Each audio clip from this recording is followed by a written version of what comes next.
जोहार, जय मूल निवासी, मैं संकेत और आप देख रहे हैं एमएन टीवी। पिछले 19 दिनों से किसानों का आंदोलन चल रहा है। एक तरफ किसान डटे हुए हैं, दूसरी तरफ सरकार कह रही है कि हम कानून पीछे नहीं लेंगे। ऐसे में इस आंदोलन की आगे की रूपरेखा कैसी होगी, आंदोलन कैसे आगे बढ़ेगा, क्या कुछ हल निकलेगा भी या नहीं, इन्हीं मुद्दों के साथ हम लोग वामन मेश्राम जी से बात करने वाले हैं। आज हमारे साथ भारत मुक्ति मोर्चा के राष्ट्रीय अध्यक्ष, बहुजन क्रांति मोर्चा के राष्ट्रीय संयोजक वामन मेश्राम जी है। सर, 19 दिनों से लगातार आंदोलन हो रहा है, दिल्ली को चारों तरफ से घेरा हुआ है, आपने उस आंदोलन को समर्थन भी दिया है। 19 दिनों के बाद आप इस आंदोलन को कैसे देखते हैं? ये आंदोलन सही दिशा में आगे बढ़ रहा है। किसानों की जो मांगे हैं वो कानून रद्द होना चाहिए, एमएसपी पर कानून बनना चाहिए और कॉन्ट्रैक्ट फार्मिंग जो है वो रद्द होना चाहिए। अगर किसान इस तरह की मांग कर रहे हैं तो मुझे इसमें बिल्कुल भी कोई शक की गुंजाइश नहीं लगती है कि किसानों के हक में और किसानों के फ़ायदे में ये कानून नहीं है। और जो किसान कह रहे हैं कि ये हमारे हक में और हमारे फ़ायदे में नहीं है, तो सरकार क्यों ज़बरदस्ती उनके ऊपर थोपने पर तुली हुई है? ज़बरदस्ती उनका फ़ायदा क्यों करना चाहती है, जबकि वो लोग किसान बोल रहे हैं कि इससे हमारा सत्यानाश होने वाला है। जिस तरह से लेबर लोगों के कानून को, 40 कानूनों को रद्द कर दिया, और वो भी बताए वो भी लेबर लोगों के फ़ायदे में है जी। और ये किसान के कानून भी किसान के फ़ायदे में है, तो ये तो मैं नहीं मानता हूँ कि ये फ़ायदे में है। एक तो ये बात, दूसरा ये आंदोलन देश भर में बढ़ रहा है और बढ़ाने में हम लोगों की भी एक भूमिका है, क्योंकि हमारी 31 राज्यों में 550 जिलों में कार्यरत संगठन है, सक्रिय संगठन है।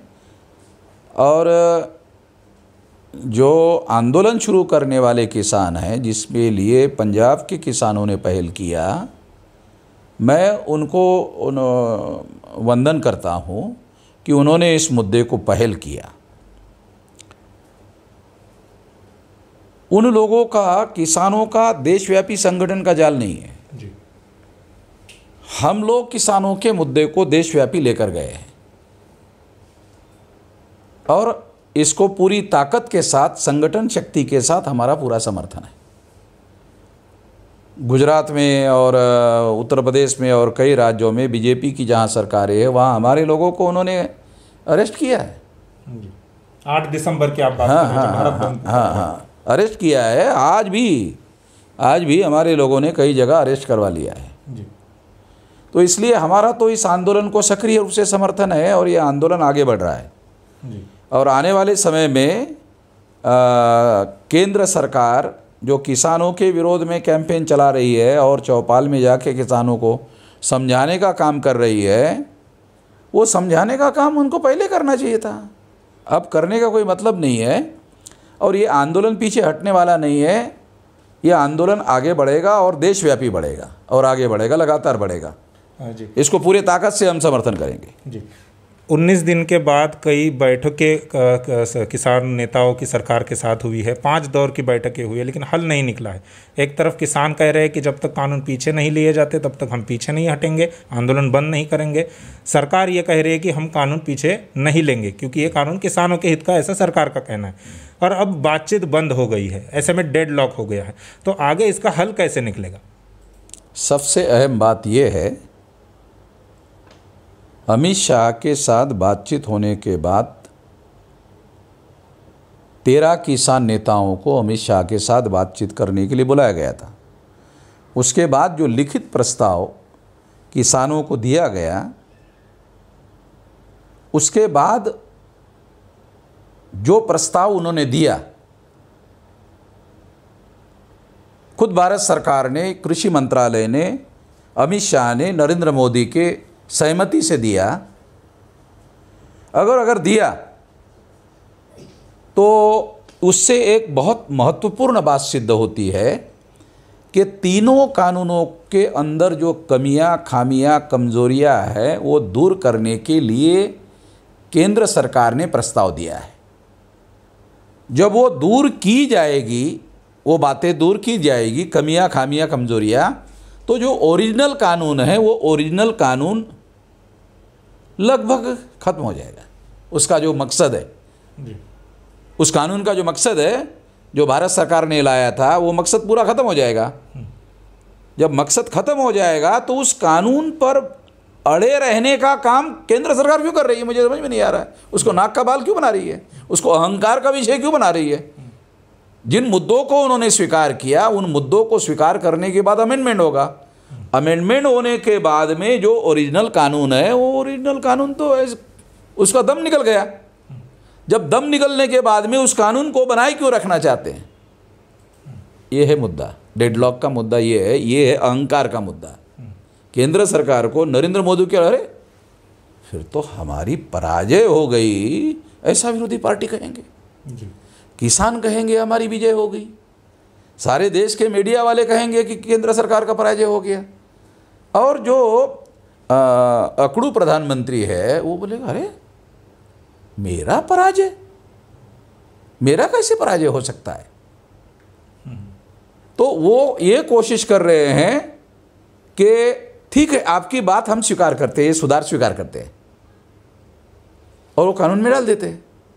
तो आपकी भी बात रह जाएगी, हमारी बात रह जाएगी, हमारा अहंकार भी रहेगा, हमारा कानून बरकरार रहेगा। कानून में दम रहे या ना रहे, तो अपने अहंकार को पालन पोषण करने के लिए केंद्र सरकार अड़ी हुई है। केंद्र सरकार को अपने अहंकार का पालन पोषण करने का काम छोड़ देना चाहिए जी। ये डेडलॉक खत्म हो जाएगा जी। ऐसा होने से डेडलॉक खत्म हो जाएगा। अगर देश का अन्नदाता, देश का किसान जो है, अगर उनके सामने आप इस गलती को स्वीकार करते हैं तो ये आपकी बलमानसाहत होगी, बड़ा बड़कपन होगा, हार वगैरह नहीं होगी, मगर तुम ऐसा मानते हो जी। स्वीकार कर लेना चाहिए जी। तो सरकार ने इस बात को स्वीकार अमित करना शाह ने इस बात को स्वीकार भी किया 13 नेताओं के सामने कि हमें ये कानून पास करने के पहले किसानों से सलाह मशवरा करना चाहिए, हमारी बहुत बड़ी गलती थी। जब गलती थी मान लिया तो फिर वो पीछे ले लेना चाहिए। एक आखिरी सवाल है। 2-4 घंटों से एक वीडियो सोशल मीडिया पर बहुत तेज़ी से वायरल हुआ है। वीडियो में बताया जा रहा है कि एक लड़का है, नौजवान लड़का है, वो किसान मुर्दाबाद के नारे लगा रहा था, उसको पकड़ लिया गया, फिर उससे पूछताछ हुई। शायद आपने भी वो वीडियो देखा होगा। क्या क्या प्रतिक्रिया है, क्या कहेंगे उसको? उस वीडियो में झंडे को लेकर भी कुछ सवाल उठ रहे हैं। उनके उस लड़के के पास वो झंडा है। हाँ, यही पहले तो मैं ये बताना चाहता हूँ कि ये जो झंडा है, ये झंडा भारत मुक्ति मोर्चा का झंडा है, जिसका मैं राष्ट्रीय अध्यक्ष हूँ। इसका आरएसएस बीजेपी के साथ कोई संबंध नहीं है, ये हमारा झंडा है। जिस लड़के को पकड़ा गया वो लड़का भी खुद ये कह रहा है कि किसी थर्ड पार्टी ने मुझे ये झंडा थमाया है। जी जी। किसने थमाया बोलता ये मुझे मालूम नहीं है, मोटा सा आदमी था तो उसने थमाया, उसको पता नहीं है। तो एक तो वो नौजवान हमारे संगठन का नहीं है जी। दूसरा, हो सकता है कि उसने नरेंद्र मोदी मुर्दाबाद कहा हो जी, वो ऐसे या हो सकता है जैसे दूसरे लोग कह रहे हैं कि नहीं इसने नरेंद्र मोदी मुर्दाबाद नहीं कहा, इसने किसान मुर्दाबाद कहा जी। ऐसा कुछ लोग कह रहे हैं जो मैंने सुना जी। और झंडा हमारा दिखा रहे हैं। तो इसका मतलब ये है कि ये एक बहुत बड़े साजिश और प्लानिंग का हिस्सा है। इस साजिश और प्लानिंग का क्या मामला हो सकता है? इसमें 2 संगठन के लोग कार्यरत हो सकते हैं। एक कि वामन मेश्राम, भारत मुक्ति मोर्चा, बहुजन क्रांति मोर्चा और वामसेव के जो लोग हैं वो किसान संगठन को देश भर में फैला रहे हैं, और योगेंद्र यादव जी उसमें लीडिंग रोल में है, ये हमारे परम मित्रों में से है जी। ये भी लोगों को मालूम है। हम उनका समर्थन कर रहे हैं, जी किसानों का संगठन का हम समर्थन कर रहे हैं। हमारा एक मौलिक सिद्धांत ये है कि जिनके ऊपर भी अन्याय होता है उनको हम मजलूम मानते हैं। तो मजलूमों के साथ अन्याय किया जा रहा है तो हम मजलूमों के समर्थन में खड़े हैं। जी इसके लिए ये संगठन काम कर रहा है, भारत मुक्ति मोर्चा, जिसका एजेंडा है। तो कुछ लोग जो है बीजेपी के हो सकते हैं ये साजिश के पीछे, आरएसएस के लोग हो सकते हैं। मुझे ये भी जानकारी मिली कि ओडिशा की जो कांग्रेस की युवा शाखा है, जी उनके फेसबुक पेज पर वो बार बार जो है उसको रिपीटेडली दिखा रहे हैं। तो वो ऐसा क्यों दिखा रहे हैं कांग्रेस वाले? क्योंकि कांग्रेस वालों को भी ऐसे लगता है कहीं वामन मेश्राम का और किसान संगठन के लोगों का आपस में भाईचारा दृढ़ ना हो। इस आंदोलन को अगर देश भर में फैलाने के लिए वामन मेश्राम की मदद हो गई तो किसान संगठनों के साथ उनका भाईचारा मजबूत हो जाएगा, भविष्य में भी ये आंदोलन के लिए खतरा पैदा होगा। इसलिए कांग्रेस के लोग भी ये शैतानी कर सकते हैं। एक वजह यह है कि कांग्रेस के लोग इसलिए भी मेरे ऊपर नाराज है कि मैंने ईवीएम के घोटाले में कांग्रेस किस तरह से शामिल है उसके सारे डॉक्यूमेंट्री एविडेंस सारे देश भर को मैंने बताया। आज जो बीजेपी को ईवीएम का फायदा हो रहा है वो कांग्रेस की वजह से हो रहा है। कांग्रेस इस सारी शैतानी के मूल में है और उसके सारे डॉक्यूमेंट्री एविडेंस मैंने पहले बताए और मेरे पास अभी भी है। तो इसलिए ये जो शैतानी का खेल चल रहा है इसमें ये लोग हो सकते हैं, बीजेपी हो सकती है, आरएसएस हो सकती है, और ओडिशा युवा शाखा जो कांग्रेस की है वो भी हो सकती है, क्योंकि ओडिशा में भी हमारा संगठन बहुत मजबूत है, हम काम में लगे हुए हैं। तो इसलिए ये षड्यंत्र जो है उनके द्वारा किया जा सकता है, हो सकता है वो किसान आंदोलन में और हमारे बीच में टकराव पैदा करना चाहते हैं। मैं ये ऐलान करना चाहता हूँ कि किसानों के आंदोलन को और हमारे बीच में जो लोग झगड़ा लगाना चाहते हैं वो झगड़ा हम लोग नहीं देंगे।